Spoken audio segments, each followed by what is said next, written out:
गणपति बाप्पा की कथा। बहुत समय पहले की बात है, जब धरती पर अधर्म का बोलबाला था। देवताओं के राजा इंद्र और अन्य देवता परेशान होकर भगवान शिव और देवी पार्वती के पास पहुंचे। भगवान, हमें कुछ उपाय बताए, उन्होंने प्रार्थना की। शिवजी ने गंभीर होकर कहा, धैर्य रखो, कोई रास्ता जरूर निकलेगा। उसी समय देवी पार्वती कैलाश पर्वत पर स्नान करने जा रही थीं। उन्होंने सोचा, मुझे किसी ऐसे सहायक की जरूरत है जो मेरी गैरमौजूदगी में महल की रक्षा कर सके। तभी उन्हें एक उपाय सूझा। उन्होंने अपने शरीर के हल्दी के लेप से एक मूर्ति बनाई। मूर्ति में प्राण फूंकते ही एक तेजस्वी बालक प्रकट हुआ। पार्वती ने खुश होकर कहा, तुम मेरे पुत्र हो, गणेश। अब से मेरी हर आज्ञा का पालन करोगे। उन्होंने गणेश से कहा, महल की रक्षा करना तुम्हारी जिम्मेदारी है। ध्यान रहे, जब तक मैं स्नान कर रही हूं, कोई भी अंदर ना आए। गणेश ने सिर झुकाकर आदेश स्वीकार किया। थोड़ी देर बाद भगवान शिव महल लौटे। उन्होंने महल के दरवाजे पर गणेश को खड़ा देखा। कौन हो तुम? हटो रास्ते से, शिवजी ने आदेश दिया। गणेश ने दृढ़ता से कहा, मैं गणेश हूं, माता पार्वती ने मुझे महल की रक्षा करने का आदेश दिया है। मैं आपको अंदर नहीं जाने दूंगा। शिवजी को आश्चर्य हुआ, अरे, मैं स्वयं शिव हूं, यह मेरा ही महल है। गणेश ने शांत स्वर में जवाब दिया, माता ने कहा है कि कोई भी भीतर नहीं जा सकता, चाहे वह कोई भी हो। ये सुनकर शिवजी का क्रोध भड़क उठा। तुम्हारी इतनी हिम्मत, हट जाओ, नहीं तो परिणाम अच्छा नहीं होगा। लेकिन गणेश अडिग रहे। शिवजी ने त्रिशूल उठाया और एक ही वार में गणेश का सिर धड़ से अलग कर दिया।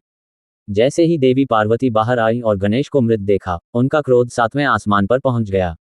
यह आपने क्या किया? यह मेरा पुत्र था, उन्होंने गुस्से से कहा। उनके क्रोध से पूरा ब्रह्मांड कांपने लगा।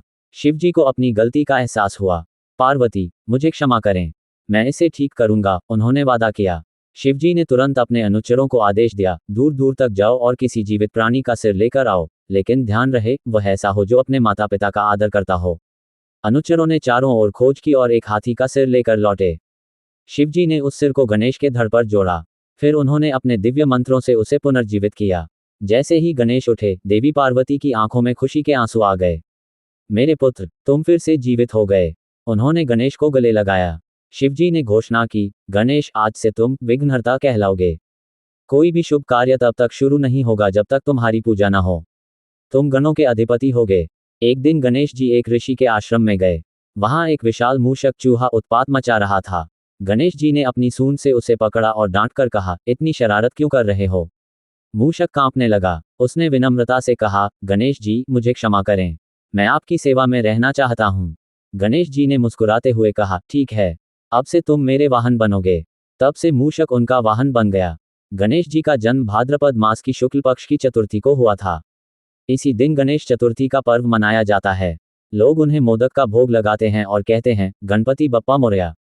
गणपति की कथा हमें सिखाती है कि कर्तव्य निभाना कितना महत्वपूर्ण है, चाहे कितनी भी बड़ी चुनौती क्यों न हो। ये हमें माता पिता के प्रति सम्मान और दृढ़ता का पाठ भी देती है। गणपति बप्पा का आशीर्वाद हर बाधा को दूर करता है। वे सुख, शांति और समृद्धि के दाता हैं। तो चलिए, आज और हमेशा उनकी पूजा करें और कहें, जय गणेश, जय विघ्नहर्ता।